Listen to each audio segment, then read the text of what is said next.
여러분 안녕하십니까? 오늘 새벽 0시를 기해 22대 총선 공식 선거운동이 시작됐습니다. 유권자의 선택을 받기 위한 열띤 경쟁이 본격적으로 막이 올랐는데요. MBC 여론조사 결과 먼저 전해드리고 유세전 소식 이어가겠습니다. 이번 조사에서는 정부 견제론이 56%로 나타나서 2주 전 조사에 비해 정부 지원론과의 격차가 더 커졌습니다. 지역구에 투표할 후보의 정당, 원내 일당이 될 걸로 보는 정당, 지난 조사 땐 팽팽했지만 이번엔 모두 더불어민주당이 크게 앞선 것으로 나타났습니다. 또 지역구에서 민주당 후보에 투표하겠다는 응답자의 40%가 비례대표에는 조국혁신당을 찍겠다고 답했습니다. 먼저 이용주 기자가 전하겠습니다. 이번 총선을 통해 정부 견제냐 아니면 정부 지원이냐 어느 쪽에 더 공감하는지 물었습니다. 현 정부를 견제하기 위해 야당 후보가 많이 당선돼야 한다. 56%, 정부 지원을 위해 여당 후보가 많이 당선돼야 한다. 38%였습니다.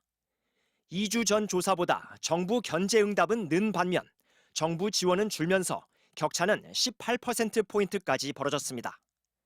지역구에서 어느 당 후보에게 투표하겠냐고 물었더니 더불어민주당 43%, 국민의힘 35%였습니다. 두 당이 37대 38로 팽팽했던 직전 조사에 비해 민주당이 큰 폭으로 오르면서 8%포인트의 격차를 보였습니다. 비례대표 투표에서는 더불어민주연합 23%, 국민의미래 28%로 나왔고 조국 혁신당이 지난 조사보다 5%포인트 오르며 20%를 기록했습니다. 조국 혁신당은 광주 전라 지역 37%, 50대에선 35%의 지지율을 보였지만 29살 이하 연령대에선 4%였습니다. 지역구 투표와 비례대표 투표 성향에 대해서도 물었습니다. 민주당 지역구 후보에 투표하겠다는 응답자들은 비례대표 투표에는 민주당 위성정당인 더불어민주연합의 48%, 조국혁신당의 40%로 분산됐습니다. 비례투표에서 조국혁신당에 투표하겠다는 응답자들은 85%가 지역구 의원 투표에선 민주당 후보에게 표를 주겠다고 했습니다. 자신의 이념 성향을 중도라고 밝힌 응답자의 19%는 더불어민주연합, 21% 국민의미래, 23%가 조국혁신당을 찍겠다고 답했습니다. 원내 일당 전망에 대해서도 물었습니다.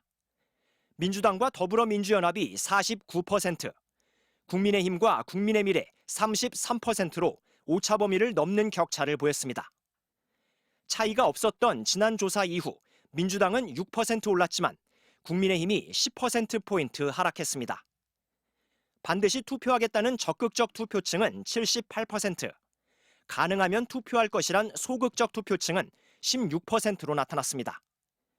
연령대가 높아질수록 적극 투표 의사도 더욱 강했습니다. MBC 뉴스 이용주입니다.